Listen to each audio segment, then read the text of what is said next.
Hello, Assalamu alaikum. आज first of all I should introduce myself to all students. My name is Rida Talpur and I'm a PMS officer. सबसे पहले तो मैं ये बताना चाहूँगी कि PMS itself क्या है, CSS और PMS में क्या फ़र्क है, and then I will open the channel for you all guys कि आप लोग सवाल करें, आप लोग ज़्यादा जो है जान सकें कि CSS और PMS में क्या होता है। और स्पेशली क्योंकि मैं इंटरनेशनल रिलेशंस पढ़ाती हूँ तो आई विल बी एक्सपेक्टिंग कि स्टूडेंट्स मुझसे इंटरनेशनल रिलेशंस के सवाल पूछें। अच्छा, PMS जो है वो हम थ्रू PCS देते हैं, यानी प्रोविंशियल कमीशन के थ्रू देते हैं, और जबकि CSS जो होता है वो हम फेडरल गवर्नमेंट के थ्रू देते हैं। अब ये बात है कि जो सिंध का PCS है, जिसमें PMS जो है सबसे बड़ा ग्रुप है, उसमें ये होता है कि सब्जेक्ट्स सारे हमारे एक जैसे हैं, लाइक CSS के भी वही हैं, क्योंकि हमने सिलेबस इंटायरली सिंध गवर्नमेंट ने जो है वो इंटायरली जो है CSS का लिया हुआ है ताकि स्टूडेंट्स को कोई मुश्किल ना हो। अलबत्ता जब हमने पेपर दिए थे 2018 में, उस टाइम पे हमारा वो था, सब्जेक्ट्स जो थे वो बहुत ज़्यादा डिफरेंट थे और हमारे पेपर्स जो थे वो बहुत ही ज़्यादा डिफरेंट थे। सो मैं जो है डिफरेंट अकेडमीज़ में जो है IR पढ़ाती हूँ एंड देन जेंडर स्टडीज़ पढ़ाती हूँ। राइट नाउ मैं हैदराबाद में पढ़ा रही हूँ। इसके अलावा मैं ऑनलाइन अपने लेक्चर्स देती हूँ। आप में से बहुत ज़्यादा लोगों ने वो ऑनलाइन लेक्चर्स सुने भी होंगे। यूट्यूब पे आप मेरा नाम लिखेंगे तो वो आ जाएंगे। तो अब हम चलते हैं अपने सब्जेक्ट की तरफ। अच्छा, मुझसे सुफियान ने पूछा है, और ये चीज़ जो है वो मुझसे बहुत ज़्यादा स्टूडेंट पूछते रहते हैं कि भाई सबसे आसान सब्जेक्ट कौन सा है, या पॉलिटिकल साइंस और इंटरनेशनल रिलेशंस में हमने कौन सा सब्जेक्ट उठाना चाहिए। तो देखें, ये आप पे 100% ये आप पर है। पहले तो आपने दोनों सब्जेक्ट्स को एक बार रीड करना है। लेट्स से अगर आपने IR अपनी बैचलर्स में पहले किया हुआ था तो वो सब्जेक्ट आपके लिए बहुत ज़्यादा इजी होगा। लेकिन ये है कि अगर आपने IR जो है फ़र्स्ट टाइम लिया है और आप पॉलिटिकल साइंस के स्टूडेंट हैं, तो हो सकता है वो आपके लिए थोड़ा सा जो है ना मुश्किल हो। अब आपने जब ये डिसाइड करना है कि वेदर IR मेरे लिए बेहतर है या पॉलिटिकल साइंस मेरे लिए बेहतर है, तो आपने उसके पास पेपर्स को चेक करना है और थोड़ा सा उसको सिलेबस को देख लेना है। अब सुफियान, उस दोनों में से जो चीज़ आपको बेहतर लगे, लेट से अगर आपने IR पढ़ा है, आपको लगता है कि IR तो बहुत मुश्किल है, मुझे तो समझ ही नहीं आ रहा ये थ्योरीज क्या कह रही हैं, तो then you should switch to political science.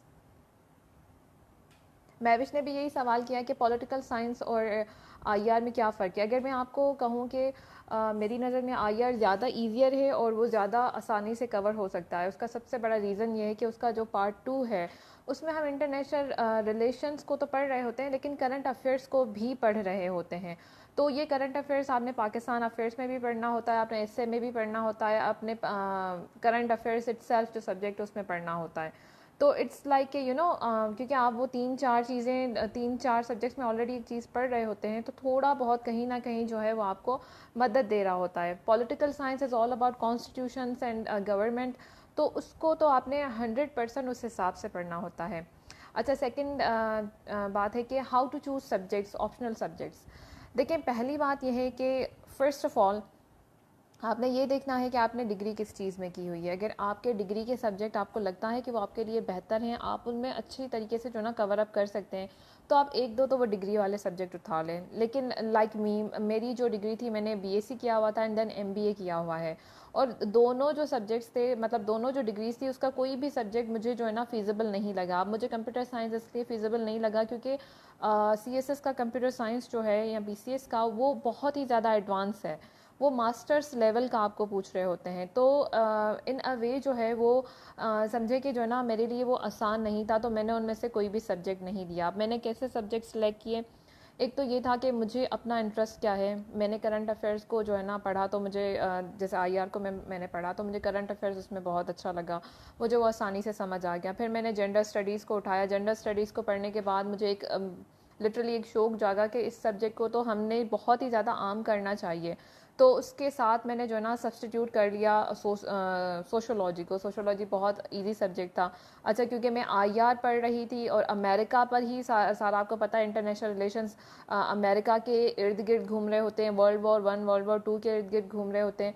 तो उसके साथ मैंने US हिस्ट्री को उठा लिया, क्योंकि US हिस्ट्री में हमने वर्ल्ड वॉर भी पढ़नी है, World War II भी पढ़नी है, ग्रेट डिप्रेशन पढ़ना है, अपार्ट फ्रॉम अदर सब्जेक्ट्स। लेकिन ये कि थोड़ा बहुत ओवरलैपिंग था, तो मेरे लिए वो इजी था। उसके बाद मैंने क्रिमिनोलॉजी उठा लिया। क्रिमिनोलॉजी इसलिए इजी है कि क्रिमिनोलॉजी में भी आप कुछ ऐसी थ्योरीज हैं जो आप आईआर में भी पढ़ रहे होते हैं, जो आप जो है ना क्रिमिनोलॉजी में पढ़ रहे होते हैं, जो आप समहाउ जेंडर में भी पढ़ रहे होते हैं और आप सोशोलॉजी में भी पढ़ रहे होते हैं।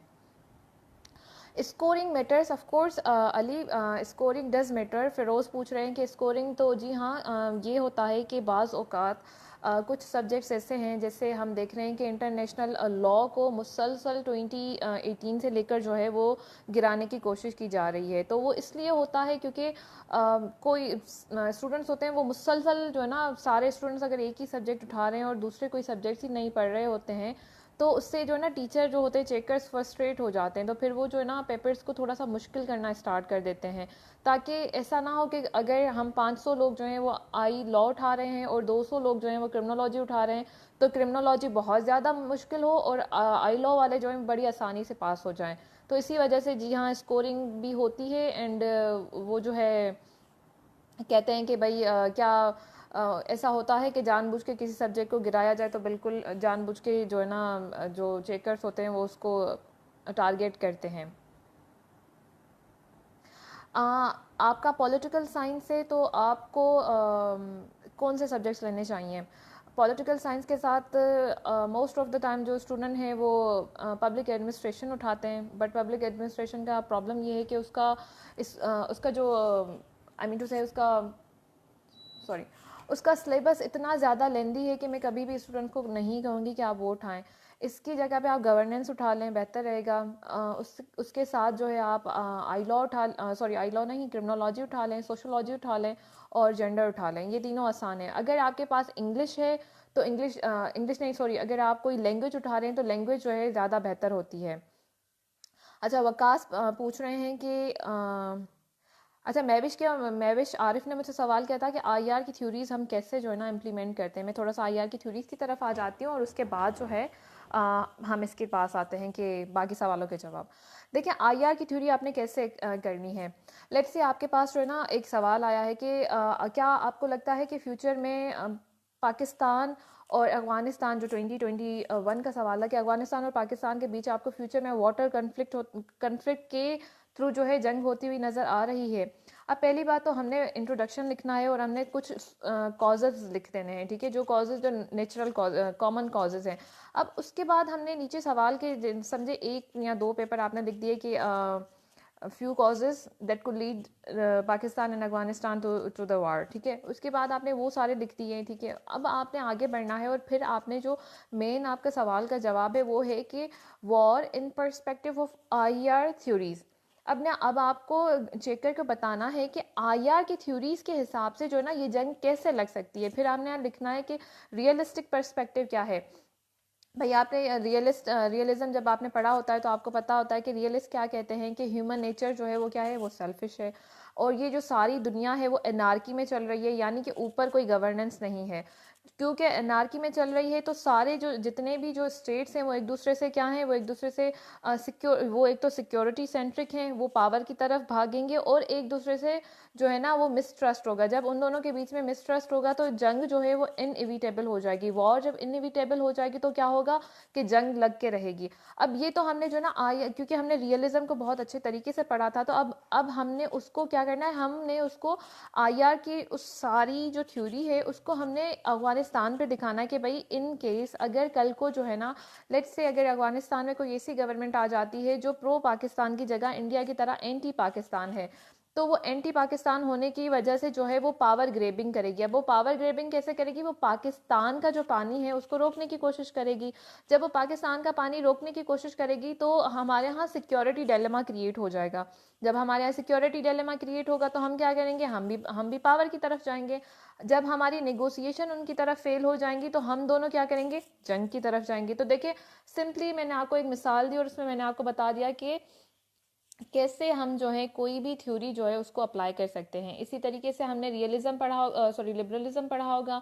उसी तरीके से हमने कंस्ट्रक्टिविज्म, मार्क्सिज्म और फेमिनिज्म, ये 5 ऐसे जो है ना थ्योरेटिकल पर्सपेक्टिव हैं। जब भी आपको आईआर में सवाल पूछते हैं तो ये 5 जो है ना आपसे थ्योरेटिकल पर्सपेक्टिव का पूछ रहे होते हैं कि आपने एटलीस्ट इनके बारे में आपको बताना है कि कोई भी जो करंट अफेयर्स का, अभी करंट अफेयर का कोई भी टॉपिक चल रहा है जिस पे सवाल आ जाता है, तो भाई आईआर की ये 5 थ्योरीज ना उसको किस तरीके से देख रही हैं सिंपली।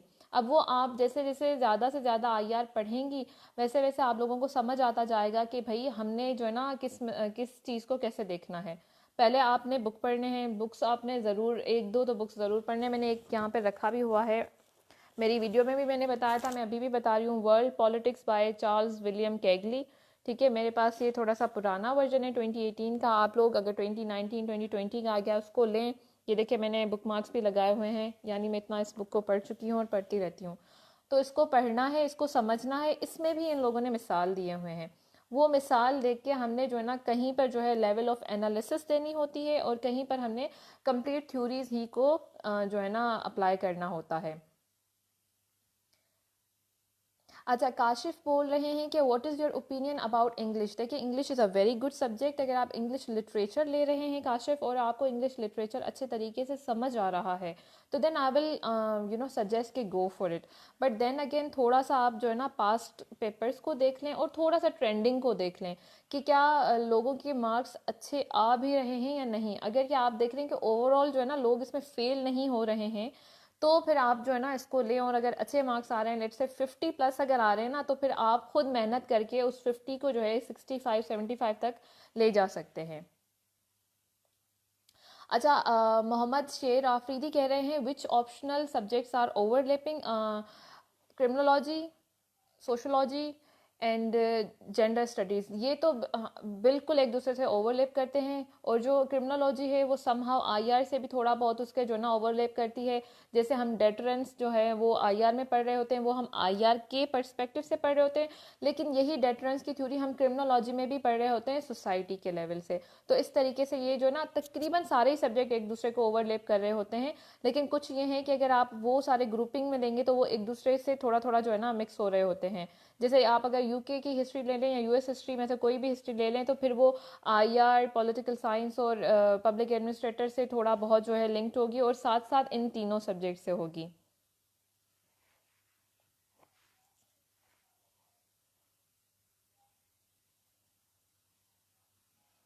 अच्छा, मोहम्मद वकास ने कहा है कि आपका साइंस बैकग्राउंड है प्लस एमए इंग्लिश है। मोहम्मद वकास, मैं आपको कहूँगी कि आप पिछले 3 ईयर के सिर्फ जो है ना पेपर उठा लें, पॉलिटिकल साइंस के भी उठा लें और इसके अलावा आईआर के भी उठा लें। उसको आप पढ़ें, थोड़ा सा सवाल को देखें और फिर आप उन उन दोनों के सिलेबस को देख लें। फिर इसमें से आपको ये पता चल जाएगा कि कौन सा सब्जेक्ट मेरे लिए ईजियर है।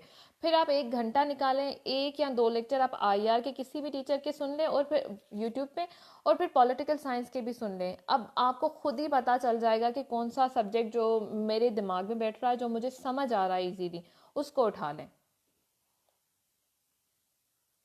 अच्छा, महक कह रही है कि we are mostly misguided, how to prepare CSS in right direction and avoid misguidance. देखिए फर्स्ट ऑफ ऑल महक, मसला ये होता है कि हम लोग क्या कर रहे होते हैं, हम बहुत ज़्यादा लोगों से जो है ना पूछ रहे होते हैं। पहली बात जो आप सब स्टूडेंट्स को करनी चाहिए वो ये है कि बेटा कभी भी जो है ना आप अपने स्टूडेंट से जो है ना सलाह ना लें। आप जाते हैं लाइब्रेरीज में जाते हैं या आप अकेडमीज में जाते हैं, आप वहाँ सीनियर से मिल रहे होते हैं जो खुद अभी जो है ना स्ट्रगलिंग फेज में होते हैं। तो वो जब आप उनको देखते हैं फिर आप उनसे सलाहें मांगते हैं, फिर क्या होता है कि आप ज़्यादा स्ट्रेस हो जाते हैं। अब आप कहते हैं अच्छा इसने तो ये पढ़ा था फिर मुझे ये करना चाहिए, इसने तो ये पढ़ा था मुझे ये करना चाहिए। फिर उससे भी ज़्यादा कंफ्यूजिंग क्या है, हम सारे सीएसपीज और पीएमएस ऑफिसर्स के इंटरव्यूज़ देख रहे होते हैं।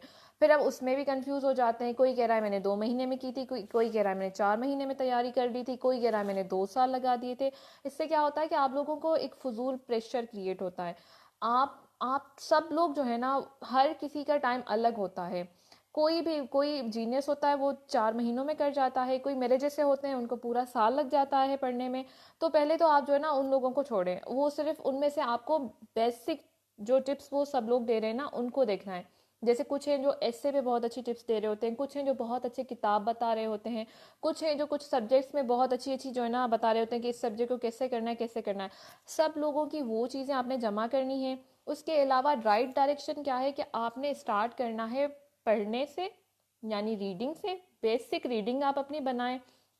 हर सब्जेक्ट के बारे में आपको बेसिक रीडिंग ज़रूर होनी चाहिए कि भाई मैं जो भी पढ़ रहा हूँ मुझे समझ आ जानी चाहिए कि मैं क्या स्टडी कर रहा हूँ। जब आपने बेसिक रीडिंग हर 12 सब्जेक्ट्स हैं, जैसे 11 subject I would say 11 subjects हैं, उनके सब लोग सबके जो है ना एक एक बार आपने एक एक किताब तो एटलीस्ट पढ़ देनी है। उसके बाद जो है ना आपने क्या करना है, आपने अखबार उठाना है। रोज़ आपने अखबार पढ़ना है। अखबार के साथ साथ आपने फ़ॉरेन अफेयर्स की मैगज़ीन पढ़नी है।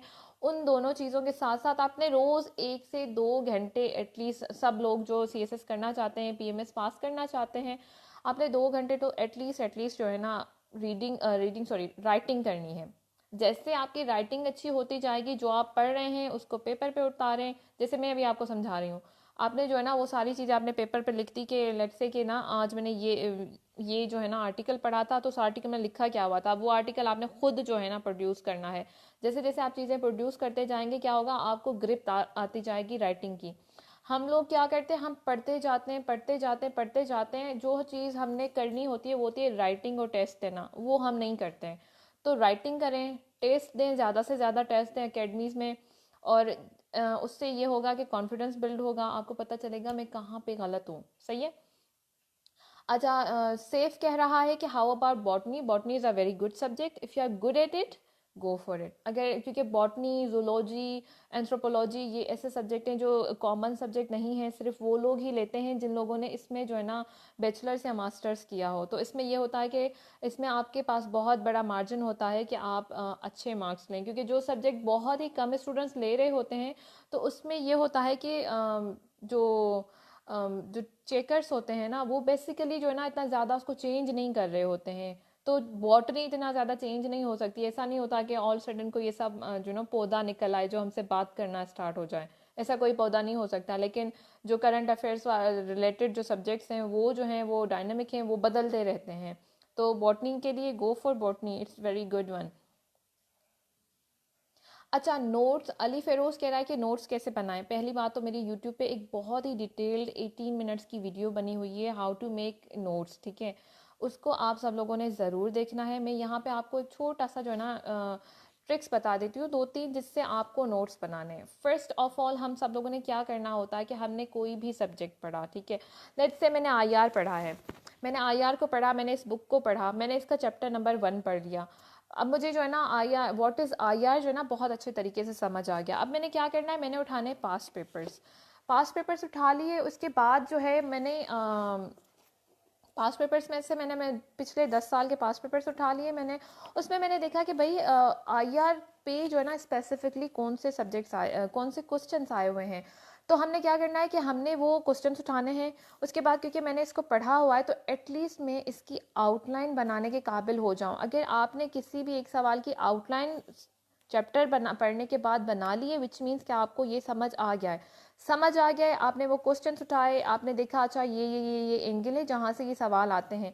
एक रजिस्टर उठा लिया, उस पर आपने लिख दिया चैप्टर नंबर 1, नीचे 2-3 क्वेश्चंस लिख दिए। उसके बाद आपने जो बुक में से चीज़ें पढ़ी थी आपने बिल्कुल प्रिसाइजली वो चीज़ें उस पर लिख दी, कोशिश करें याद करके लिखी हो।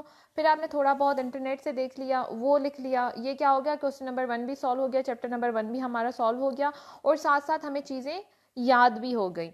अब हमने हफ्ता पूरा जो चीज़ पढ़ी हुई थी, जो 2-3 चैप्टर हमने कंप्लीट किए हुए थे, हफ्ते के एंड पे जो है मैंने सब चीज़ें रख के और ख़ुद कोशिश करना है कि जो भी चीज़ें जो मैंने पढ़ी थी उसके मैं सवाल उठाऊं और उसको सॉल्व कर सकूं। इस तरीके से क्या होगा, हमारी प्रैक्टिस भी होती जाएगी राइटिंग की, साथ साथ हमारे जो नोट्स जो थे हम देखते जाएंगे कि कौन से नोट्स जो है ना सही बने हैं, कौन से नहीं बने हैं। ये तो मैं आपको बता रही हूँ सब्जेक्ट वाइज आपको नोट्स बनाने हैं। दूसरा हो जाता है करंट अफेयर्स, कि हमने करंट अफेयर्स के नोट्स कैसे बनाने हैं। आपने रोज़ अखबार को पढ़ना है, ठीक है। अखबार में से जो भी चीज़ आपको लगता है कि दिस इज़ वेरी इंपॉर्टेंट, आपने वो चीज़ जो है ना कट करके रख देनी है। वो ये होता है कि हमारे ऑलमोस्ट है ना 20 to 25 ऐसे टॉपिक्स हैं जो बहुत कॉमन है और जो बहुत बार आते हैं। जेंडर इक्वलिटी हो गया, फॉरेन पॉलिसी हो गया, क्लाइमेट चेंज हो गया, इस किस्म के सब्जेक्ट क्या है बार बार बार बार रिपीट होते हैं। तो ये जो है ना आर्टिकल्स भी रोज़ ही डॉन अखबार में आते हैं। अच्छा, ये ज़रूरी नहीं होता कि आप सिर्फ डॉन पढ़ें, आप कोई भी इंग्लिश अखबार पाकिस्तान की पढ़ सकते हैं, हर अखबार में अच्छे ओपिनियंस आते हैं। मैं आपको डॉन की मिसाल इजीली अवेलेबल है इसलिए दे रही हूँ। आपने वो क्लाइमेट चेंज पे एक हफ्ते में आया, दूसरे हफ्ते आया, तीसरे हफ्ते आया, अब आपने वो कटिंग करके रख लिया था, आपने उसको उस दिन पढ़ा था, फिर आपने उसको जो है ना किसी जर्नल, फजूल जर्नल, राइटिंग जर्नल के नाम से आपने जर्नल ख़रीद किया हुआ था, उस पर वो लिख भी दिया, आपने इसको सेव करके रखा हुआ है। अब ये होगा कि 3-4 महीने में आपके पास बहुत 4 या 6 जो है ना समझें आर्टिकल्स आपके पास हो जाएंगे। आपने वो फिर से पढ़ने हैं, पेपर पास पेपर्स देखने हैं, ये सब कुछ पढ़ के उसकी एक पिरसी बना के जो है ना आपने उसको प्रैक्टिस करना है। इससे क्या होगा कि आपके जो है ना नोट्स के साथ साथ राइटिंग भी होती जाएगी। इसके अलावा बुक्स आपने ज़रूर पढ़ने हैं, नोट्स जब भी आप बनाएंगे आपने बुक्स पढ़ने हैं, आपने जो है करंट अफेयर्स के जो मैगजीन्स हैं उसको ज़रूर ज़रूर देखना है।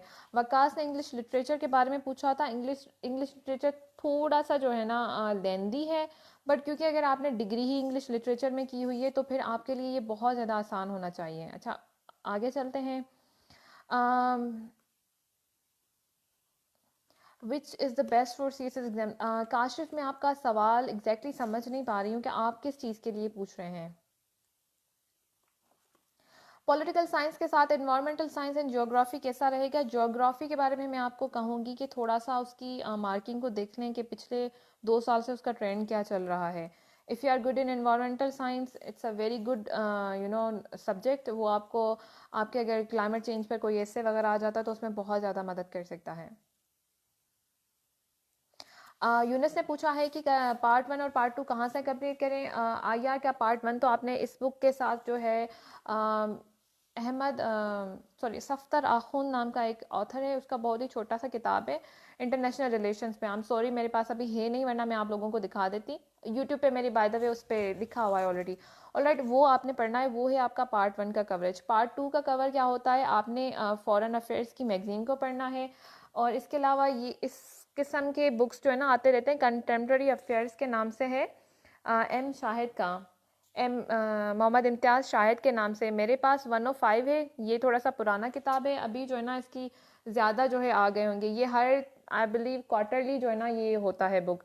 इसको आप लोगों ने जो है ना करंट अफेयर्स के लिए यूज़ करना है, इसको एसए के लिए भी यूज़ करना है, और इसको जो है हमने आईआर पार्ट 2 के लिए भी यूज़ करना है। आपने यूनिस अच्छी मार्क्स आप सिर्फ पार्ट 2 में तब ले सकते हैं जब, जैसे मैंने आपको मिसाल दी थी कि आपने थ्योरीज को जो है ना अप्लाई कैसे करना है। स्टूडेंट पार्ट 2 में क्या करते हैं, सारा करंट अफेयर्स लिख के आ जाते हैं। वो समझ रहे होते हैं कि हमसे चेकर्स जो है ना करंट अफेयर्स के बारे में पूछ रहा है तो हमने सारा करंट अफेयर्स लिखना है। बेटा, अगर उन्होंने करंट अफेयर्स ही के बारे में आपसे पूछना होता तो वो फिर आईआर पार्ट 2 नहीं बनाते। वो आपको कह रहे हैं इंटरनेशनल रिलेशंस को, इंटरनेशनल थ्योरीज अप्लाई करके हमें बताएं कि आईआर की जो करंट अफेयर्स हैं वो कैसे चल रहे हैं। मुझसे एनवायरमेंटल साइंस के बारे में पूछा जा रहा है। Environmental science is a very good subject, but then again it's a very tricky subject. अगर एनवायरमेंटल साइंस की अच्छी थ्योरीज आपके पास नहीं, आपने सही से नहीं पढ़ा हुआ, उनको नहीं समझा हुआ, तो फिर आपको मसला हो जाएगा। मेरा यूट्यूब जो है उसका उसके बारे में जो है ये है कि रिदा टालपुर लिखें तो आ जाएगा। वैसे अयाज़ अली ऑफिशियल के नाम से यूट्यूब चैनल है। बेसिकली मैं किसी और टीचर के साथ जो है काम करती हूँ।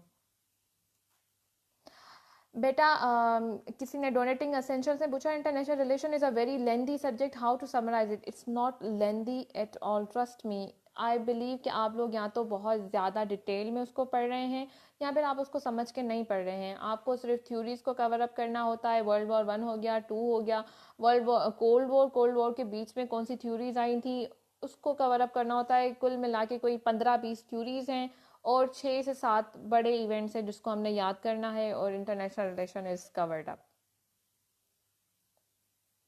How to make outline of a specific topic, let say मैंने बनानी है इंटरनेशनल रिलेशन के कोल्ड वॉर की। कोल्ड वॉर में हमने क्या लिखना है, पहले इंट्रोडक्शन लिखना है, फिर हमने जो है ना लिखना है कि कोल्ड वॉर स्टार्ट कैसे हुई थी, ठीक है। उसके बाद उस कोल्ड वॉर स्टार्ट होने के नीचे मैंने मेन पॉइंट्स जो है ना लिख लेने होते हैं कि लेट से कैसे स्टार्ट हुआ था, कि भाई जापान पे जब हमला कर दिया गया था उस वक्त जो है यूएसएसआर जो है वो बहुत ज़्यादा इनसिक्योर हो गया था। तो somehow this was the start of cold war, जिसमें जो है ना अब जंग ख़त्म हो गई थी, हमने आमने सामने लड़ना बंद कर दिया था। हम क्या कर रहे थे, प्रॉक्सीज कर रहे थे, हम एक दूसरे को धमकियां दे रहे थे, फिर हमारी डिटेंटी होती है, फिर हमारी डेटरेंस कायम होती है।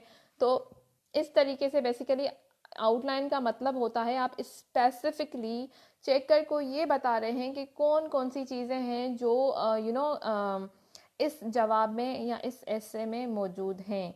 आउटलाइन हम सिर्फ और सिर्फ ऐसे की बनाते हैं और किसी भी चीज़ की नहीं बनाते।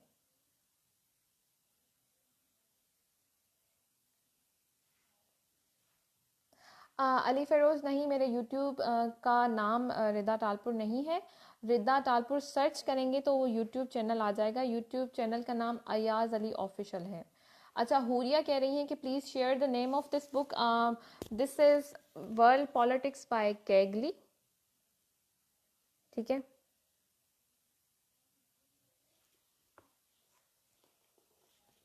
अच्छा, और सवाल है कि इंटरनेशनल रिलेशन जो है वो कैसे यूज़फुल है कॉम्पिटिटिव एग्जाम्स में। जैसे कि मैंने आपको पहले बताया कि इंटरनेशनल रिलेशन जो है वो काफ़ी इजी सब्जेक्ट है। इसको स्टूडेंट्स सिर्फ इसलिए मुश्किल समझ लेते हैं क्योंकि वो समझ नहीं पा रहे होते हैं कि इसको हमने अप्लाई कैसे करना है। सबसे ज़्यादा मुश्किल स्टूडेंट्स को इस बात पे आती है कि हमें थ्योरीज ही समझ नहीं आ रही, पता नहीं कहाँ से थ्योरीज आ रही हैं, कहाँ जा रही हैं, और उसको अप्लाई कैसे करना है। मैं आपको छोटा सा मिसाल जो है ना रियलिज्म की थ्योरी का देती हूँ कि रियलिज्म क्या है। रियलिज्म की थ्योरी जो है वो जब इंटरनेशनल रिलेशन की सबसे पुरानी थ्योरी है। वो इसलिए क्योंकि रियलिज्म की जो थ्योरी है वो क्या कहती है, वो कहती है कि भाई जो इंसान की नेचर है ना वो सेल्फिश नेचर है। इंसान हमेशा चाहता है कि वो अपना फ़ायदा देखे, उस फ़ायदे को देखने के लिए वो हमेशा पावर को ग्रैब करता है। फिर रियलिज्म कहता है कि ये जो सारी दुनिया है वो एनार्की पे चल रही है। एनार्की का मतलब क्या होता है कि ऊपर से यानी कोई सेंट्रल गवर्नमेंट नहीं है। देखिए, पाकिस्तान को कोई भी मजबूर नहीं कर सकता कि आप ये लॉ जो है ना अपने मुल्क में इम्प्लीमेंट कर दें। नीदर हम इंडिया को कर सकते हैं, नीदर हम जो है ना बांग्लादेश को कर सकते हैं। तो there is no central authority, यानी आपको वॉलंटियरली यूएन बता तो सकता है लेकिन आप पे क्या है कि प्रेशराइज आपको नहीं कर सकता। लेट्स से अगर यूनाइटेड नेशंस जो है ना सॉरी यूएस जो है वो किसी किस्म का रूल लाता है कि शराब पीना इज़ अलाउड एवरीवेयर, तो वो अपने कंट्री में तो कर सकता है लेकिन वो पाकिस्तान को या किसी और मुल्क को फोर्स नहीं कर सकता। तो रियलिज्म की थ्योरी कहती है कि बेसिकली अनार्की है दुनिया में। तो the first point of realism is के this world is in anarchy. The second is के human nature is what, selfish. The third is के द होल इंटरनेशनल रिलेशन जो है वो रिवॉल्व कर रहा है अराउंड पावर। फोर्थ इज जब सब कुछ पावर पे है, एनार्की पे है, तो सारी जो स्टेट्स हैं वो कहाँ जा रही हैं, वो जा रही हैं सेल्फ हेल्प की तरफ। क्योंकि रियलिज्म पहले मसला बता रहा है फिर उसका सॉल्यूशन बता रहा है। वो सॉल्यूशन क्या बता रहा है, कह रहा है कि पहला पहला आपका जो है ना सॉल्यूशन ये है कि आपको सर्वाइव करना है। ये फोर्थ पॉइंट हो जाती है कि जो आया सॉरी रियलिज्म कहता है कि सर्वाइविंग जो है ना हमारा सबसे मेजर जो है ना काम है। उसके लिए हमने क्या करना है, उसके लिए हमने करना है सेल्फ हेल्प। सेल्फ हेल्प की मतलब है कि खुद ही जो है ना आप अपना पावर बढ़ाते जाएं। अब उसके बाद वो कहता है कि अगर ये सब करने के बावजूद अगर लेट्स से कि जो है ना जंग हो जाती है या कोई एक मुल्क जो है वो ज़्यादा पावरफुल हो जाता है, तो रियलिज्म कहता है जब एक मुल्क ज़्यादा पावरफुल हो जाता है तो क्या हो जाता है, हमारे यहाँ सिक्योरिटी डिलेमा कायम हो जाता है। जब हमारे यहाँ सिक्योरिटी डिलेमा कायम होता है तो फिर से सब लोगों को टेंशन हो जाती है कि भाई एक ज़्यादा पावरफुल हो गया है तो जो है ना दूसरा क्या करेगा। तो फिर अब क्या होगा कि फिर से जो है ना सब लोग जो है ना आर्म्स कन्फ्लिक्ट की तरफ जाना शुरू हो जाएंगे। अब उस आर्म कन्फ्लिक्ट के लिए भी आईआर क्या कहता है, सॉरी रियलिज्म क्या कहता है, वो कहता है कि भाई जब जो है ना एक कंट्री बहुत ज़्यादा पावरफुल हो जाए और दूसरे जो हैं वो इनसिक्योर हो जाएं तो फिर जो है ना आप क्या करेंगे, आप जाएंगे बैलेंस ऑफ पावर की तरफ। बैलेंस ऑफ पावर क्या है, दो तीन स्टेट्स मिलके जो हैं एक जो हेजमन कंट्री है उसको जो है बैलेंस कर रही होती हैं। अच्छा, जब आप लोग इनरोल करते हैं आईआर की क्लास में तो आपको जो है ना जो टीचर होते हैं वो हर चीज़ पर ज़्यादा डिटेल में बता सकते हैं। जैसे बैलेंस ऑफ पावर हो गया तो बैलेंस ऑफ पावर के भी बहुत ज़्यादा जो है ना टर्म्स एंड कंडीशंस होते हैं। फिर उसमें ये होता है कि बैलेंस ऑफ पावर क्रिएट कैसे होता है, बैलेंस ऑफ पावर काम कर भी सकता है नहीं कर सकता, वो पास्ट में कैसे हुआ था। सही। अच्छा, Huriya of course you can enroll for the preparation. तो हमारी एकेडमी के साथ जो है आप इनरोल कर सकती हैं और यहाँ पे ऑनलाइन लेक्चर्स होंगे। इसके अलावा जो है ऑनलाइन आपकी असेसमेंट जो है ना होगी। हुरिया कह रही है कि is it necessary to read all the books और we can just prepare topic wise? We have to prepare topic wise, okay. हर किताब में 3 या 4 चीज़ें होंगी जो आपको अच्छी लगेंगी, जो आपको पढ़नी है। पूरा किताब तो कोई भी किताब आपके किसी भी काम का नहीं होगा। इवन जो मैं आपको वर्ल्ड पॉलिटिक्स बता रही हूँ, इसमें भी 6 से 7 ऐसे क्या कहते हैं कि चैप्टर्स हैं which are very important. Apart from them वो कोई किसी इतने ज़्यादा हमारे काम के नहीं है, तो वो हमने पढ़ने भी नहीं है, वो हमने स्किप कर देने हैं, ठीक है। और इसके अलावा जो चीज़ हमें अवेलेबल लेट से बुक में नहीं होती, तो फिर उसके लिए हम जो है आईआर के ऑनलाइन जो है रिसोर्सेज हो गए, ऑनलाइन वेबसाइट्स हो गई, एकेडमी के नोट्स हो गए, टीचर्स के नोट्स हो गए, उसके जो है ना थ्रू हम इसको कवर अप करते हैं। बेसिकली अगर आपने नोट्स भी यूज़ करने हैं तो अच्छे टीचर्स की जो है ना यूज़ करें, जो खुद जो है ना नोट्स बनाते हैं। उससे ये होता है हमारा टाइम बेसिकली जो है ना बच जाता है। वो लोग जैसे मैंने जो है जेंडर स्टडीज़ के नोट्स बनाए, तो I had to study almost 50 to 60 research papers to make those notes. तो अब वो 60 पेपर्स जो है ना मैंने पढ़ के नोट्स बनाए और वो मैं आप सब लोगों को दे दूंगी, तो आपको वो 60 पढ़ने के बजाय सिर्फ नोट्स पढ़ने होंगे। कृषि और कंपोजिशन में लोग इसलिए फेल होते हैं क्योंकि हम लोग कृषि अच्छे तरीके से कर नहीं पा रहे होते हैं। वो हमसे प्रिसाइजली कोई चीज़ पूछ रहे होते हैं, कॉम्प्रिहेंशन में वो हमारी इंग्लिश चेक कर रहे होते हैं। Most of the time students confuse हो जाते हैं, या फिर उनको रूल्स अच्छे तरीके से इंग्लिश के पढ़े नहीं हुए होते हैं। तो इसी वजह से जो है ना बच्चे फेल हो जाते हैं।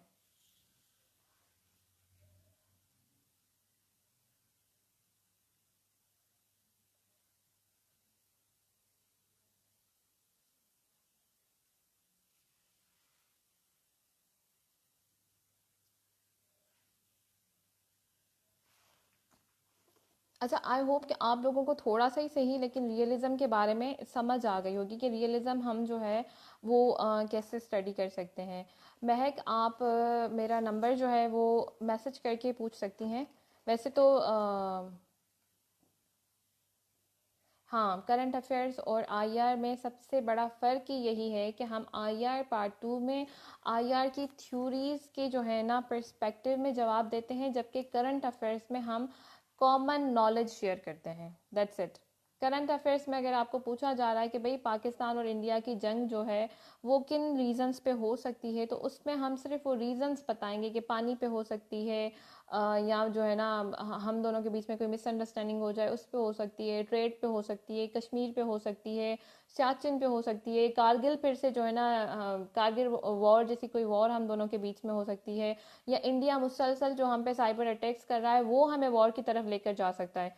करंट अफेयर्स में हमने सिर्फ ये लिखना है। आईआर में हमने लिखना है कि लिबरलिज्म के थ्रू हमने लिखना है कि भाई लिबरलिज्म के पर्सपेक्टिव में जो है ना कैसे जंग हो सकती है। वो इंस्टीट्यूशंस की बातों को नहीं मान रहे हैं, वो हमारे साथ ट्रेड में जो है ना नाइंसाफ़ी कर रहे हैं, हम वॉर की तरफ चले जा सकते हैं, हमारी नेगोशिएशन उनसे मुसलसल फेल हो रही हैं। उनके यहाँ डेमोक्रेटिक जो लीडर्स हैं वो डेमोक्रेटिक के बजाय जो है ना लेट्स से रियलिस्ट बन गए हैं, उसकी वजह से जो है हमारी तरफ जंग हो सकती है। फिर हम लेवल ऑफ एनालिसिस देंगे उस सवाल में कि भाई फर्स्ट लेवल क्या है, इंडिविजुअल जो है इंडिविजुअल पर्सनैलिटी पे अगर कोई ऐसा लीडर आ जाता है जो वो जैसे मोदी हो गया कि वो नेगोशिएशन की तरफ जाना ही नहीं चाहता, वो सिर्फ जंग की तरफ जाना चाहता है। फिर हम स्टेट लेवल पे कहेंगे कि इंडिया खुद को बचाने के लिए, इंडिया जो अपने स्टेट के जो, जैसे आप सब लोगों को पता होगा कि असल में मोदी ने जो है वो कश्मीर पे जो जो भी कश्मीर के साथ किया वो इसलिए किया था क्योंकि मुसलसल उसके करप्शन के जो हैं केसेस खुल रहे थे। तो जस्ट जो है ना लोगों का ध्यान जो है वहां से हटाने के लिए उसने जो है ना कश्मीर को अनेक्स कर लिया था, ताकि जो मीडिया है वो कश्मीर की तरफ और पाकिस्तान की तरफ उनका नेशनल मीडिया डाइवर्ट हो जाए, और मोदी की करप्शन वाले जो केसेस हैं उन पे बेसिकली कोई बात ना करे। तो स्टेट लेवल पे हम इस किस्म के रीजंस दे सकते हैं, इसी तरीके से हम इंटरनेशनल लेवल पे रीजंस दे सकते हैं। तो करंट अफेयर्स में और आईआर में ये जो है ना फ़र्क हो जाएगा। मैंने महविश और तुफैल आई बिलीव दोनों के सवालों का जवाब दे दिया कि कैसे जो है ना हम थ्योरीज को कर सकते हैं। आईआर में 2 चीज़ें होती हैं, एक है आईआर पर्सपेक्टिव्स और दूसरा होता है लेवल ऑफ एनालिसिस। समटाइम्स हम किसी एक सवाल में हम लेवल ऑफ एनालिसिस दे रहे होते हैं, किसी में हम थ्योरीज दे रहे होते हैं। आईआर को हमने स्टार्ट कहाँ से करना होता है? सबसे पहला जो पॉइंट है जो आईआर के लिए, हम लोगों ने उसका सिलेबस चेक करना है, उसके पास पेपर्स को चेक करना है। हमने एक लिस्ट बनानी है कि कौन सी चीज़ें बहुत ज़्यादा कॉमन हैं जो बार बार रिपीट होती हैं, ये तो हमारा हो गया फर्स्ट स्टेप। उसके बाद सेकंड स्टेप क्या है, हमने उसके जो है ना जो लेट्स से फर्स्ट जो टॉपिक था what is IR and history of IR and development of IR, उसके बारे में हमने बुक से जो है उसको स्टडी करना स्टार्ट करना है। हमने फर्स्ट चैप्टर सुना, उसके बाद आप जो है ना आपके जो टीचर्स हैं उनका आपने लेक्चर सुना। वैसे तो उन्होंने ही आपको बहुत हद तक जो है ना समझा दिया होगा। फिर आप घर आए, आपने जो है ना लेट्स से बुक पढ़ा और वहाँ से भी नोट्स बना के आए, बुक्स में से भी नोट बना लिया। तो ये क्या हो गया, उसके बाद हमने फिर से सवाल को देखा, उसको अटेम्प्ट करने की कोशिश की, टीचर को दिखाया, टीचर कहता है हाँ भाई सही है। सही नहीं है तो क्या हुआ, फिर से हमने कुछ चीज़ें उसमें ऐड कर देनी है, फिर से वो सवाल अटेम्प्ट करना है। तो इससे क्या हो गया, हमें समझ भी आ गया, हमारे साथ साथ वो नोट्स भी बन गए। ठीक है। जो टेस्ट वगैरह आप लोग दे रहे होते हैं उनको आपको कभी भी थ्रो नहीं करना होता है, वो आपके लास्ट मिनट नोट्स होते हैं जो स्टूडेंट्स कभी भी साथ नहीं रखते हैं। टीचर्स के नोट्स यानी क्लास के नोट्स, आपके अपने बनाए हुए नोट्स, आपके दिए हुए टेस्ट जो हैं वो बहुत ज़्यादा ज़रूरी होते हैं कि आप अपने साथ रखें। वो आपकी प्योर जो है ना समझ होती है जो आप पेपर पे उतार रहे होते हैं।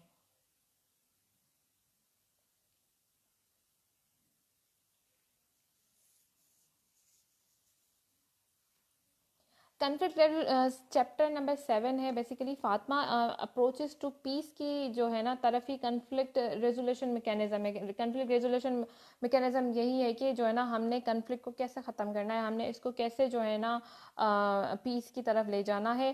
बेसिकली मेरा तो लेक्चर नंबर 7 या 8 होता है और बुक में भी आई बिलीव के 7 या 8 नंबर ही चैप्टर है जिसमें जो है हम रोड टू पीस की तरफ जाते हैं, जिसमें नेगोशिएशन हो गया, जिसमें डिप्लोमेसी हो गई, जिसमें यूएन का रोल हो गया।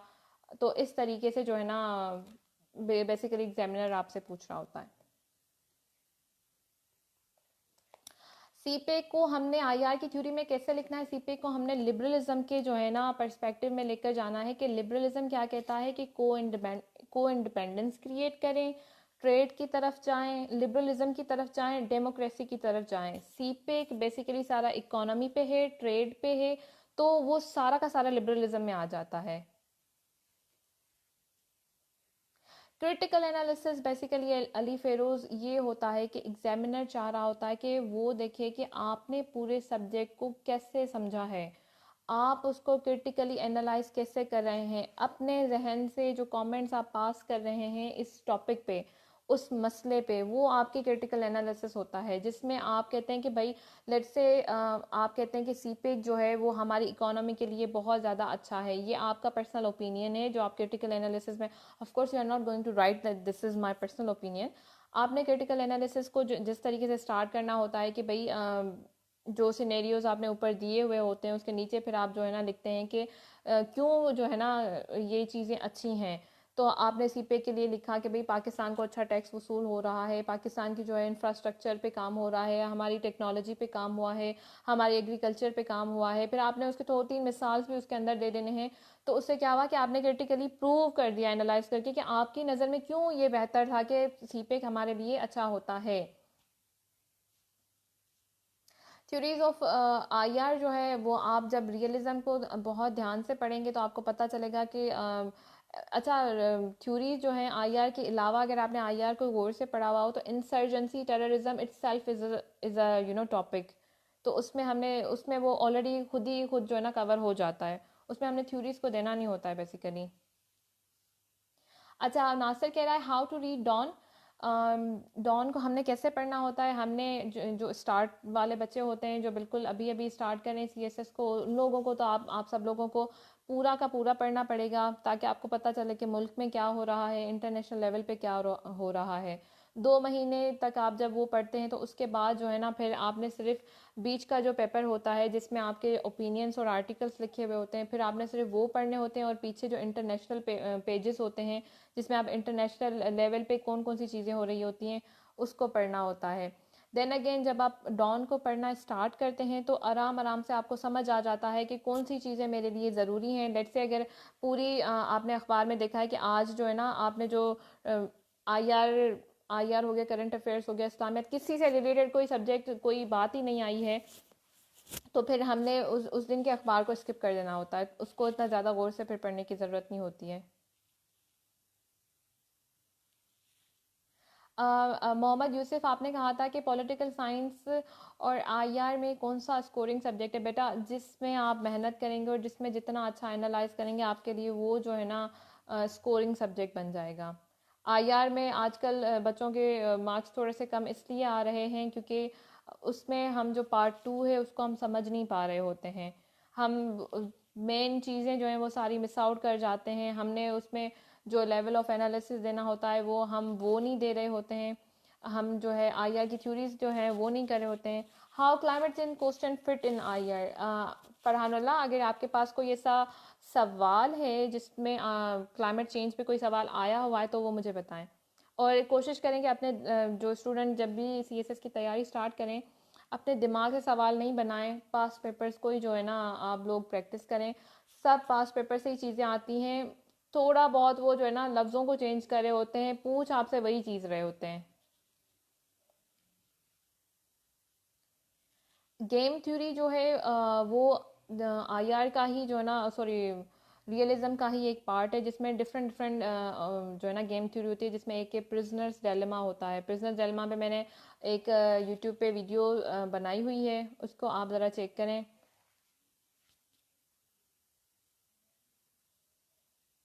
अच्छा, कुछ इंपॉर्टेंट जार्गन्स होते हैं जो हमने आईआर में यूज़ करने होते हैं, वही हमें करंट अफेयर से जो है ना डिफरेंट कर रहा होता है। जैसे हेज मनी हो गया, सिक्योरिटी डायलेमा हो गया। सिक्योरिटी डायलेमा क्या होता है कि लेट से एक कंट्री जो है, दो कंट्री हैं जो एक दूसरे की रेस में जा रहे हैं, पाकिस्तान और इंडिया है, वो हमेशा एक दूसरे को जो है ना एक दूसरे की रेस में जा रहे हैं।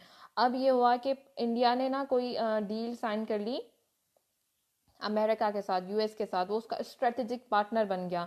उसमें उसको जो है ना जो चीज़ें अमेरिका अब उसको प्रोवाइड कर रहा है वो हमारे पास नहीं है। इससे क्या हुआ कि हमारी जो सिक्योरिटी है वो थोड़ी सी कमज़ोर हो गई कंपेयर टू इंडिया।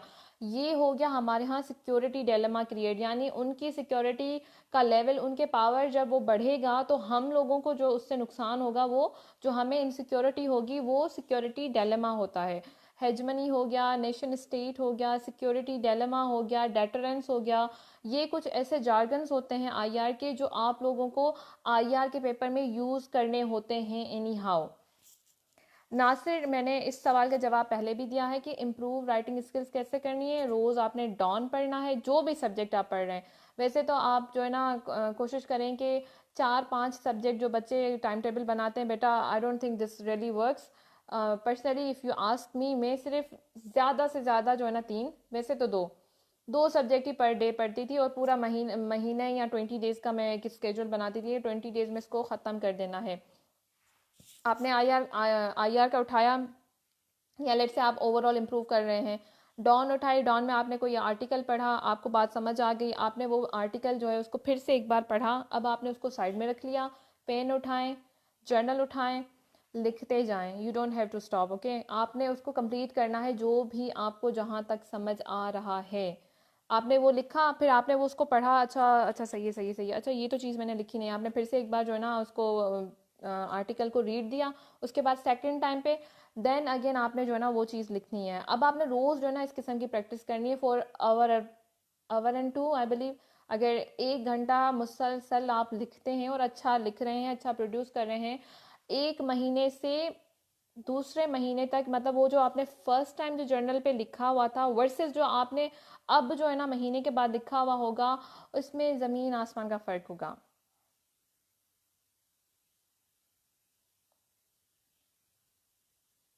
फरहान, अगर आप क्वेश्चन को यहाँ पे पेस्ट कर देंगे तो मैं आपको थोड़ा सा उसको ज़्यादा सही से समझा सकूँगी। नेमतुल्लाह, मेरे नोट्स जो हैं बेसिकली आईआर पे तो मेरी जो स्लाइड्स हैं मैं सिर्फ उसी की जो है ना कॉपीज़ देती हूँ स्टूडेंट्स को, और वो मैं जो है प्रिंट वर्जन मेरे अवेलेबल हैं एकेडमीज़ के साथ, तो वो आप ख़रीद सकते हैं। मैं उनको लास्ट मिनट्स नोट्स कहती हूँ, यानी आप जो है ना पेपर से समझे 1-2 दिन पहले आप उसको पढ़ते हैं ताकि सिर्फ आपको रिवीजन हो जाए कि इस सब्जेक्ट में इस टॉपिक में मुझे ये चीज़ें पढ़ी हुई हैं।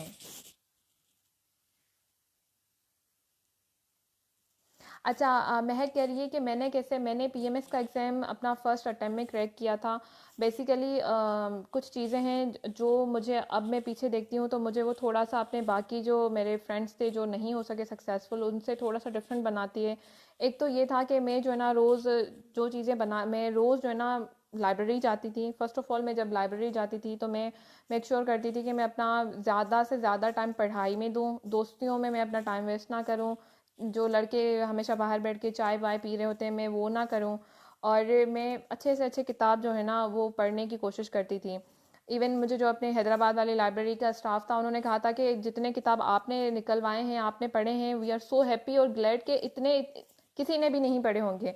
सो बेसिकली मैं जो है ना डिफरेंट डिफरेंट बुक्स को पढ़ती रहती थी, फिर उससे जो है ना मैंने थोड़े बहुत नोट्स बनाती रहती थी कि अच्छा इसमें ये लिखा हुआ, अच्छा इसमें ये लिखा हुआ है। और इसके अलावा ये कि मैंने राइटिंग की बहुत प्रैक्टिस की। मैंने अपने पीएमएस के एग्ज़ाम के लिए तकरीबन 40 to 50 जो है ना आउटलाइंस बनाई थी।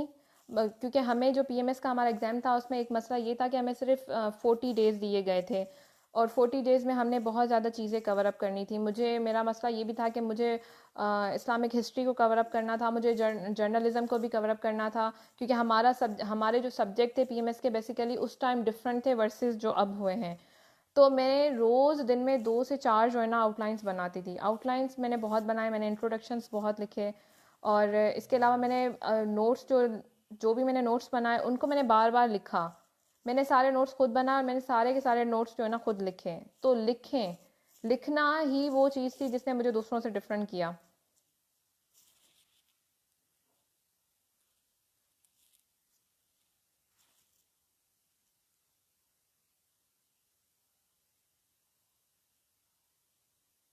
अब देखें, फरहानुल्लाह जैसे कह रहे हैं कि क्लाइमेट चेंज का उन्होंने कहा है multi dimensional and multi fest impact of climate change on multiple dimension of security. Security में जो है ना पहले हमने ये देखना होता है कि सिक्योरिटी पे क्लाइमेट चेंज का क्या इफेक्ट हो रहा है। फर्स्ट ऑफ ऑल, जो क्लाइमेट चेंज है उसका कोई बॉर्डर नहीं है, ठीक है। वो कहीं से भी जो है ना पाकिस्तान जो है वो 1% से भी कम जो है ना क्या कहता है एमिशन कर रहा है, लेकिन हम क्या है 7th नंबर मोस्ट इफेक्टेड जो है कंट्री हो गए हैं क्लाइमेट में। हालांकि हमारी कोई गलती नहीं है, बावजूद इसके हमें सज़ा मिल रही है।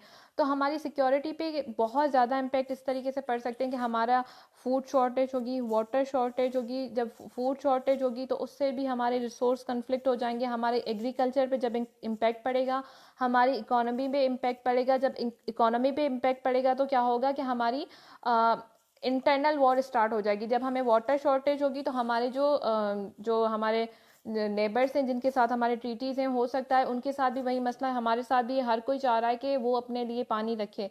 इससे क्या होगा, इससे जंग स्टार्ट हो जाएगी। जैसे अगर इंडिया और हमारे बीच जो है ना पॉपुलेशन बहुत ज़्यादा बढ़ जाए और पानी बहुत अभी जो है उससे भी कम हो जाए, इंडिया क्या करे डैम बनाना स्टार्ट कर दे, और हम जो है वर्ल्ड बैंक की तरफ जाते हैं, हम उनको कहते हैं कि भाई ये तो जो है ना हमारी इंडस वाटर ट्रीटी की जो है ना हमारे टीटी को मान ही नहीं रहे, ये लोग हमारा पानी मुसलसल लेते जा रहे हैं। वर्ल्ड बैंक जो है, लेट मैं एक सपोज कर रही हूँ, ठीक है, क्योंकि इन्होंने भी फ्यूचर की बात की है, अभी की बात नहीं की। तो ये है कि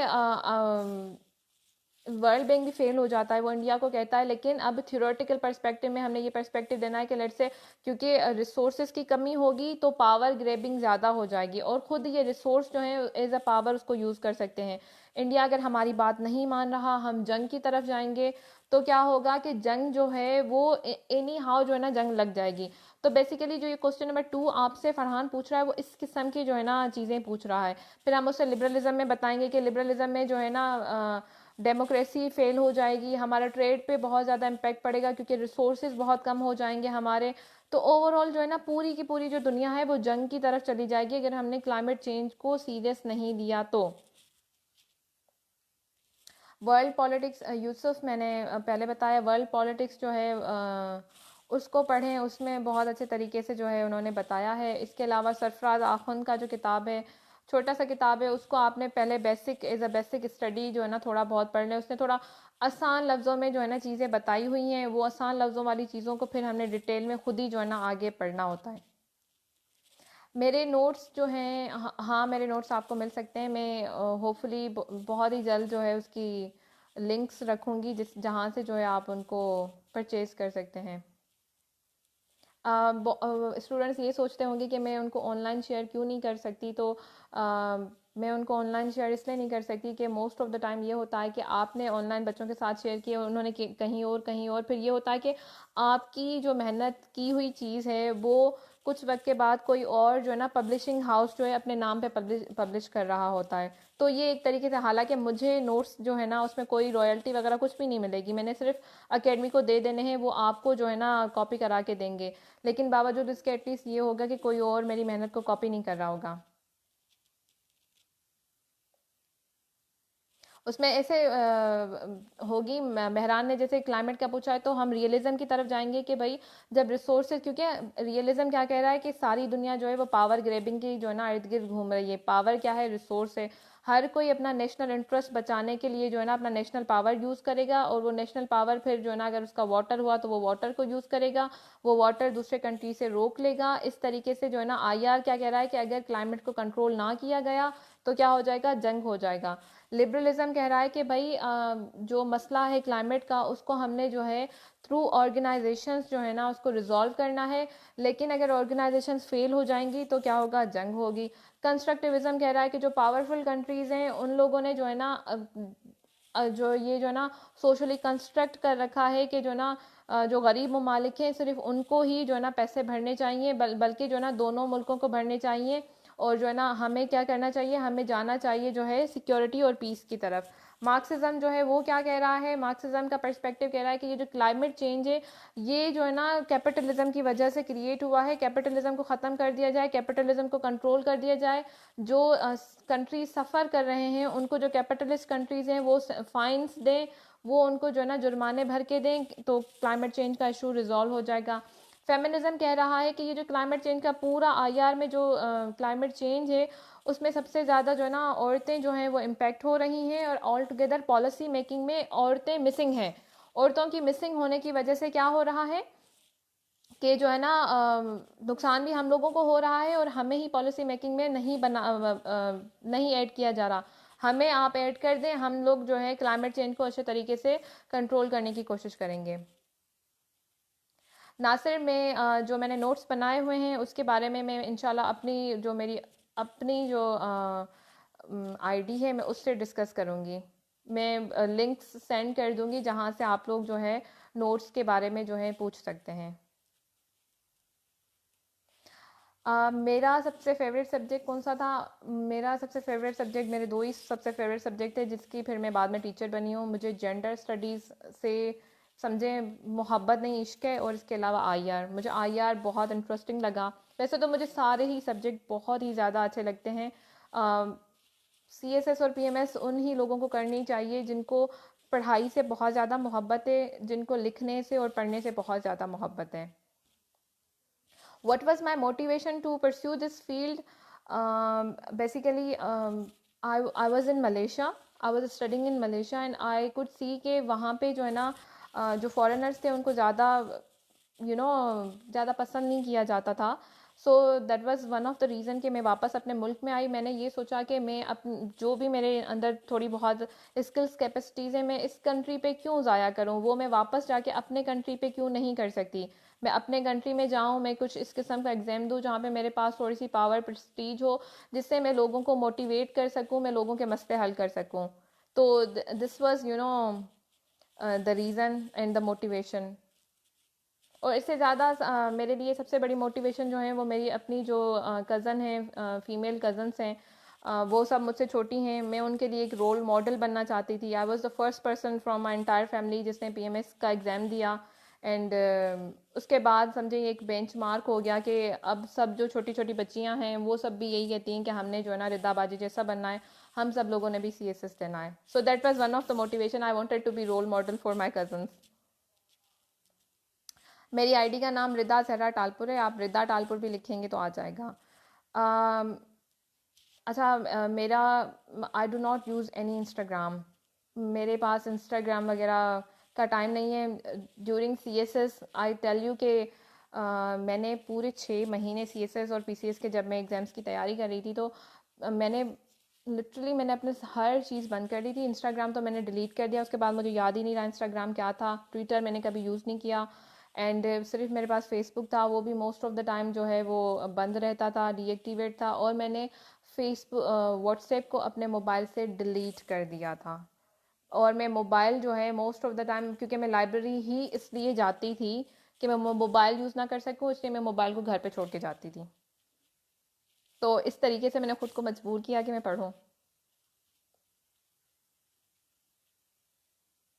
और आप सब लोग भी अगर चाहते हैं कि आप लोग पहले ही अटेम्प्ट में इस एग्ज़ाम को पास करें, और आप सब लोग कर सकते हैं, ट्रस्ट मी, सब लोगों में कैपेसिटी है कि आप लोग करें। कोई भी सीएसपी, कोई भी पीएमएस ऑफिसर आप लोगों से ज़्यादा जो है ना इंटेलिजेंट नहीं होता। हम सब लोग आप लोगों की तरह ही हैं।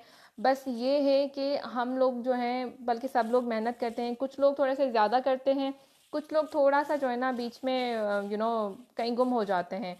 मोबाइल को साइड पे रखें। सेल फ़ोन को आपने बिल्कुल, सेल फ़ोन को जब भी आप यूज़ करें, सिर्फ़ और सिर्फ जो है ना इंग्लिश की वोकेबलरी की प्रैक्टिस के लिए जो करें। इंग्लिश वोकेबलरी, आप जिनके पास एंड्रॉयड है, आप एसएटी के नाम से एप्लीकेशन है, वोकेबलरी की जो भी एप्लीकेशन आपको बेहतर लगे आप उसको डाउनलोड करें।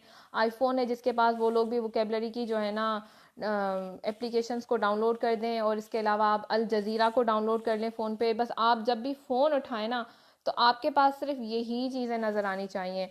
फेसबुक अगर आप चला रहे हैं, तो आप सिर्फ जो है ना अकेडमीज़ और सीएसपीज़ और पीएमएस ऑफिसर्स की प्रोफाइल्स को लाइक करें। मैंने ये पर्सनली किया हुआ था। जब भी मैं फेसबुक उठाती थी, कभी अगर गलती से मैं फेसबुक खोल लूँ, मुझे कोई ना कोई जो है ना सक्सेस स्टोरी नज़र आती थी, एंड आई वाज लाइक अच्छा मुझे भी ऐसा बनना है।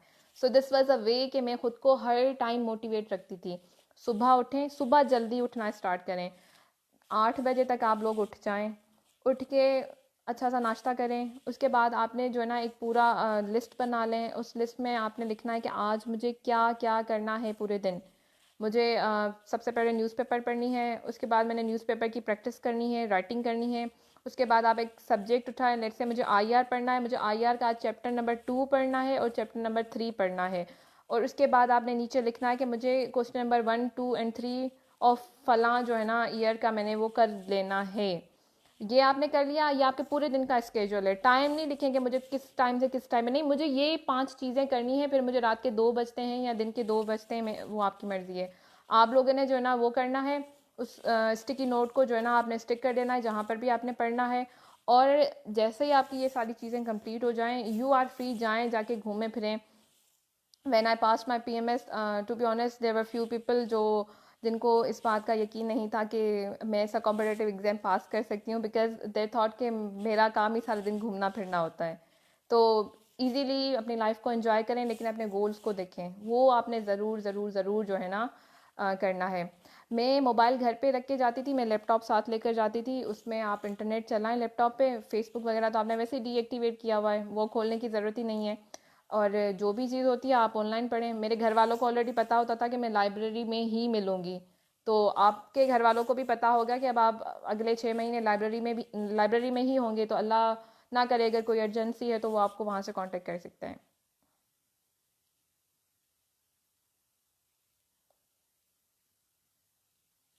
वोकेबलरी इम्प्रूवमेंट की बहुत ज़्यादा एप्लीकेशंस हैं। कोई आप अपने हिसाब से कोई भी उठा लें। मैं आपको कोई स्पेसिफिकली नहीं कहूँगी कि आप ये उठाएं या ये उठाएं।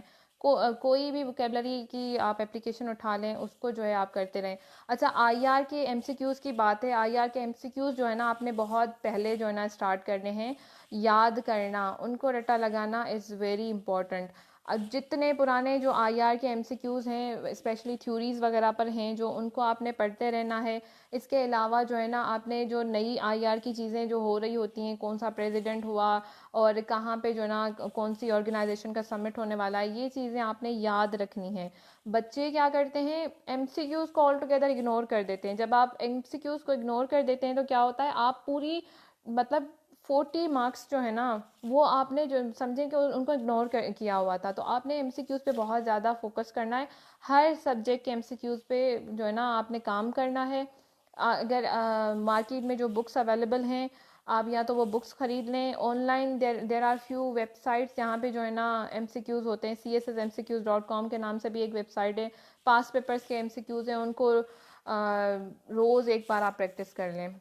अगर आप रोज़ नहीं कर सकते, हफ्ते में एक हफ्ते का दिन ऐसा रखें जिसमें आप 3 घंटे सिर्फ रखेंगे, जिसमें आपने पूरे सब्जेक्ट्स के जो है ना 5 ईयर के एमसीक्यूज़ को प्रैक्टिस करना है।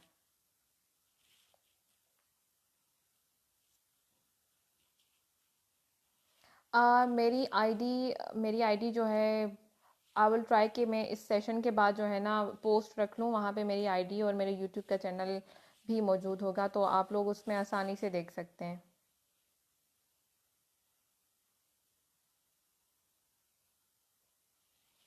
अच्छा, आईआर के हिसाब से मैं आपको कुछ पहले मैंने बताया, वर्ल्ड पॉलिटिक्स पढ़ना है बाय चार्ल्स कैगली। सरफराज आखुंद का किताब है इंटरनेशनल रिलेशंस, वो आपने पढ़ना है। इसके अलावा आपने जो है the economy the confession of economic hitman, इस किताब को भी ज़रूर पढ़ना है। आईआर और करंट अफेयर्स वगैरह सब के लिए जो ना ये एक कॉमन बुक है जो आपने पढ़ना है। इसके अलावा मैंने आपको बताया कि ये करंट अफेयर्स का किताब है। सॉरी, आई होप कि ये आपको सही नज़र आ रहा होगा, मुझे उल्टा नज़र आ रहा है। कंटेम्प्ररी अफेयर्स के नाम से जो है ना किताब होता है, द एडवांस पब्लिशर्स का, ठीक है, इम्तियाज़ शाहिद का ये किताब है। इसको ख़रीदें, इससे पढ़ें। फॉरेन अफेयर्स मैगज़ीन जो है css.net से आपको मिल जाएगी फ्री, आप उसको डाउनलोड करें, उसको पढ़ते रहें। और अच्छा, अगर उसके जो एसेज हैं उन एसेज को आप जो है ना खुद लिखने की कोशिश करें, यानी जो चीज़ आपने पढ़ी है फिर वो आप खुद कॉपी करके, मतलब दिमाग में कॉपी करके और पेपर पे उतारने की कोशिश करें, तो within 2 weeks to 3 weeks, 2 weeks are more than enough, आपकी रिटन इंग्लिश में आपको और आपकी एनालिसिस में आपको ज़मीन आसमान का फ़र्क नज़र आएगा।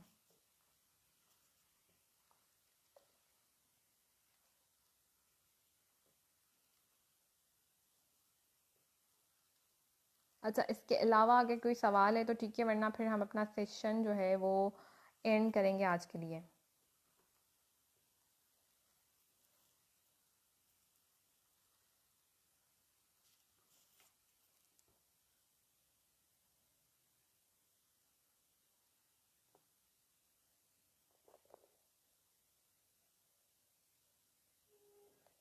ये करंट अफेयर्स के लिए है, विथ आईआर के लिए है, और ये बुक जो है वो स्पेसिफिकली आईआर के लिए, अगर स्क्रीनशॉट निकालना है तो दिस इज़ द बुक जो आपने आईआर के लिए ज़रूर पढ़नी है। इसके अलावा आपके टीचर्स के लेक्चर्स हैं जो आपने एकेडमी में लेने हैं, वो आपको खुद नोट्स नोट्स नहीं तो स्लाइड्स प्रोवाइड करते हैं। वो जो है, ये बुक है बेटा नासिर, ये आईआर के लिए है, world politics trends and transformations. Elsa, gender studies के लिए मैंने अपने जो नोट्स बनाए हुए हैं, आई वुड से कि गो फॉर दोज नोट्स। अगर आपको वो नोट्स समझ नहीं आते हैं तो देन जेंडर स्टडीज़ के लिए मार्केट में आपको, personally I don't think market में इतने कोई ज़्यादा अच्छे किताब जेंडर स्टडीज़ पे लिखे हुए हैं। तो मैंने जो लास्ट टाइम जेंडर स्टडीज़ की किताब पढ़े थे, मुझे वो समझ नहीं आए। मैंने स्टूडेंट्स को उस टाइम रिकमेंड किया था कि बेटा ऑनलाइन ही प्रिपरेशन करें, मैंने उनको कुछ मटेरियल वगैरह दिए हुए थे, मैंने कहा उनको आप पढ़ें, वरना एडवांस पब्लिशर्स के एक जेंडर का बुक था, वो थोड़ा सा बेहतर था। मुझे ऑथर का नाम नहीं याद, लेकिन एडवांस पब्लिशर्स का था।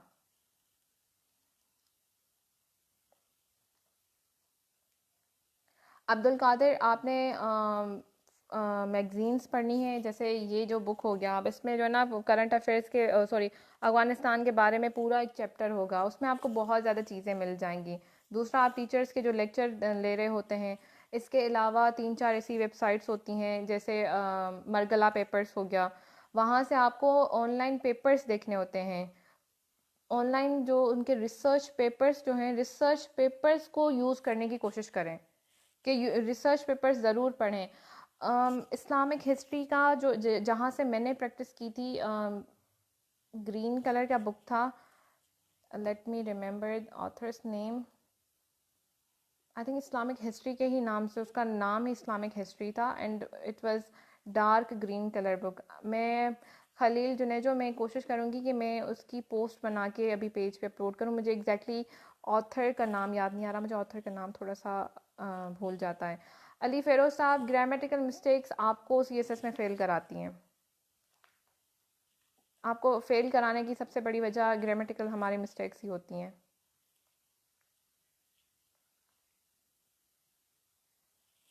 ऐसे के लिए भी जो है इस मैगज़ीन को पढ़ें, और इसके अलावा अपने करंट अफेयर्स के लिए पढ़ना है, क्योंकि उस मैगज़ीन फॉरेन अफेयर्स मैगज़ीन हो गई या फिर ये जो बुक हो गया, या फिर कुछ चंद ऐसी वेबसाइट्स हैं जैसे मैंने आपको कहा रिसर्च पेपर्स जहाँ से आपने डाउनलोड करने हैं, तो उसको पढ़ने के बाद आपको खुद ही अंदाज़ा हो जाता है कि सीएसएस का पेपर बेसिकली लिखना कैसे चाहिए। मैं लिंक सेंड कर दूंगी, आप लोग वहाँ से जो है नोट्स ले सकते हैं बड़े आराम से।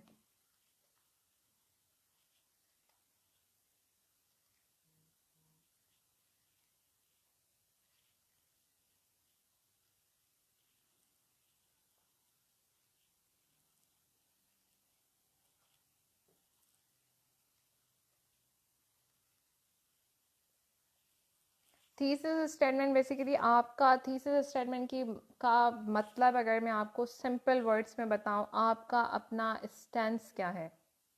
सिंपल बात है, आपका इस टॉपिक पे स्टैंस क्या है उसको एक लाइन में बताएं, उसको थीसिस स्टेटमेंट कहते हैं और कुछ नहीं होता।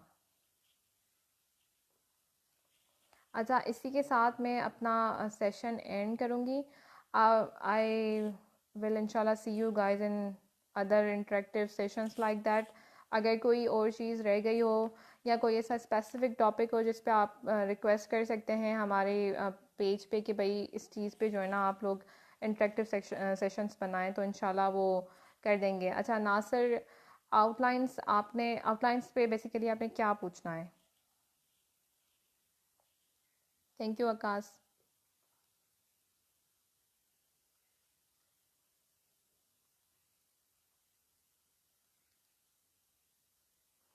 मैं कोशिश करूँगी कि मैं जो है ना आउटलाइन की जो है ना कोई आपको आउटलाइन थोड़ा सा जो है ना नेक्स्ट सेशन में जो है ना समझाऊँ, या फिर मैं कोई पेपर जो है ना सेंड कर दूँगी कि उस पर आप देख लें। आउटलाइन बेसिकली ये होता है, लेट्स से आपको एक पूरी स्टोरी बतानी है मुझे, ठीक है ना, कि आपने मुझे आपने अफ़गानिस्तान के जो है ना करंट सिचुएशन के बारे में पूरी स्टोरी बतानी है, ये स्टार्ट कहाँ से हुआ था, एंड कहाँ से हुआ था। अब मेरे पास टाइम नहीं है, आपने मुझे मेजर चीज़ें पहले बतानी है कि मैं आज आपको, जैसे मैं लेट से मैं लेक्चर स्टार्ट कर रही हूँ, तो मैं आपको कह रही हूँ कि आज हम इस लेक्चर में जो है अफ़गानिस्तान के बारे में पढ़ने वाले हैं।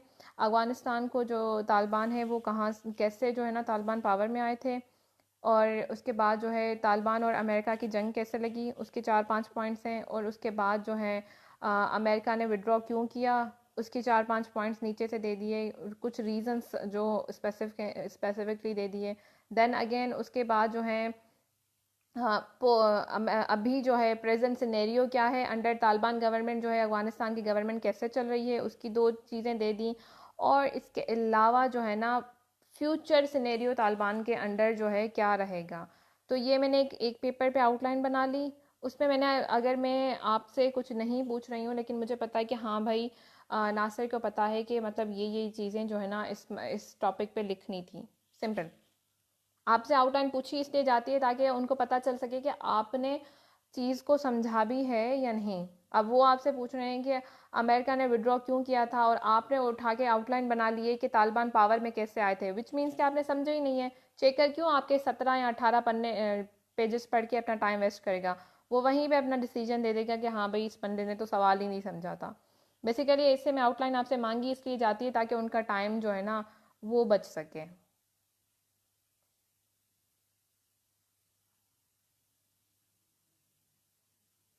अच्छा ये अब लास्ट क्वेश्चन है अब्दुल कादिर का। अब्दुल कादिर, क्लाइमेट चेंज पे एग्जैक्टली आपको क्या कंफ्यूजन है? आईआर के बेसिस पे जो है ना क्लाइमेट चेंज जो है वो खुद एक पॉलिटिक्स है। उस पॉलिटिक्स में जो पावरफुल कंट्रीज़ हैं वो यूज़ कर रहे हैं अपना पावर, जिससे वो जो है जो वीकर कंट्रीज़ हैं उनको फोर्स कर रहे हैं कि वो अपनी डेवलपमेंट जो है उसको गिव अप कर दें।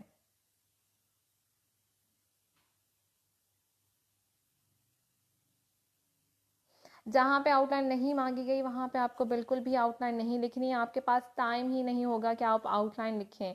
आपने या तो अपने दिमाग में आउटलाइन बना लेनी है, या पीछे जो होता है हमारे लिए एक पेपर होता है ऊपर लिखा हुआ होता है रफ पेपर, उस पे आपने चारों जो ना एक मार्जिन खींचनी है, 4 खाने बनाने हैं, आपने 4 सवाल करने होते हैं। आपने जैसे ही पेपर देखा 2-3 मिनट उस पेपर को देखें, उसको आराम से पढ़ें, एक सवाल को कम से कम भी 2 बार ज़रूर पढ़ें, ठीक है, 2 बार पढ़ना है, क्योंकि हमारा माइंड हमसे गेम खेल रहा होता है, हमारा माइंड हमें उस टाइम क्या बता रहा होता है, जो तुमने पढ़ा है ना ये सवाल वो पूछ रहा है। और 99% ऑफ द टाइम ऐसा नहीं होता है। स्टूडेंट गलत सवाल इसलिए करते हैं क्योंकि वो सवाल को ही समझ नहीं रहे होते हैं। और वो समझ क्यों नहीं रहे होते हैं, हमारा माइंड जो है वो हमसे ये गेम खेल रहा होता है, जिसमें वो आपको समझा रहा होता है कि जो आपने पढ़ा है ये सवाल वो पूछ रहा है, वो नहीं होता। 2 बार सवाल को पढ़ें, पीछे वाले जो पेपर है उस पर आपने आउटलाइन लिखनी है, अच्छा ये सवाल क्लाइमेट चेंज वाला ये पूछ रहा है, इस पे इंट्रोडक्शन के बाद मुझे ये पॉइंट ज़रूर कवर करनी है। ठीक है, वो आपने बना ली, चारों चारों की बना लें, एंड देन बिस्मिल्लाह करें और पेपर स्टार्ट करते हैं।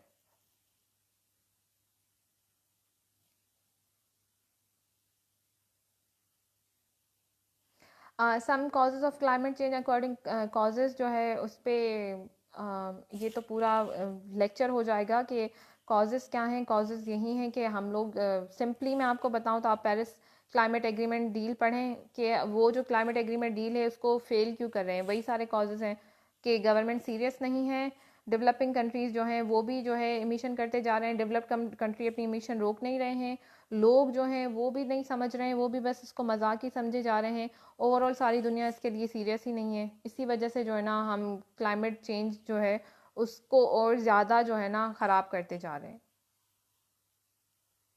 और इसी के साथ हमारा ये लेक्चर, बेसिकली ये सेशन ख़त्म होता है। आई होप कि आप सब लोगों को आपके तकरीबन तकरीबन सवालों के जवाब मिल गए होंगे, और मैंने आपको इतना मोटिवेट कर लिया होगा कि आप लोगों ने जो है वो इंटरनेशनल रिलेशंस लेने हैं। देखिए, अगर मैंने इंटरनेशनल रिलेशंस ना पढ़े होते तो मैं करंट अफेयर्स इतने अच्छे तरीके से नहीं कर सकती थी।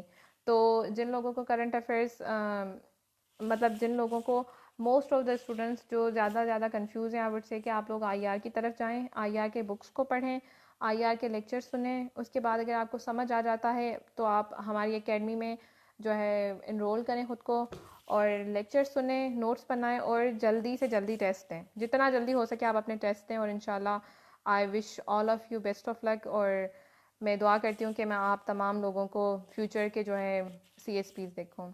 इसी के साथ मुझे इजाज़त, अल्लाह हाफ़िज़।